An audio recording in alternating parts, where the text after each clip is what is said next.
Night shift mini vlog sa Sayut Gainers.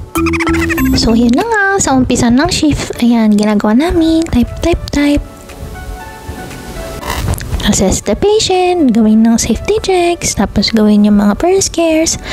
Tapos, ayan, ito yung first break namin. So may 30 minutes first break hanggang alas 12 ng madaling araw. So may nagbigay nga sa akin itong bilo-bilo. At ang sarap niya kasi hindi siya matamis. Tapos ito talaga yung baon ko, spaghetti.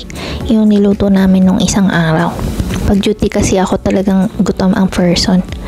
Time check is 4:20. At nung pinakita ko sa inyo yung day shift, isn't it? Yung second break is lunchtime. Ngayon naman, ang second break is sleeping time. And it's so legal here in the UK. It's mandatory for the night shift for you to take a nap. At kasama siya sa schedule. In-schedule nyo, internal arrangement like, ako magbe-break ng gandang oras, whatsoever. So, ayan. So, ito yung tutulugan ko. And I'll see you later. And look at this. May pa-jacket. So cute, diba? So, good night. So, sleep na tayo. I-sleep na.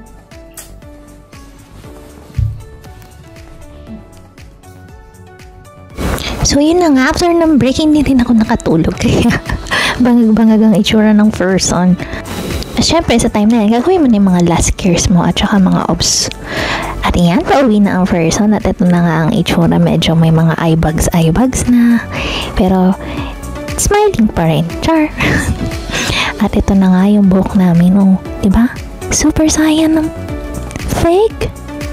Oh. And look at the eye bags pack.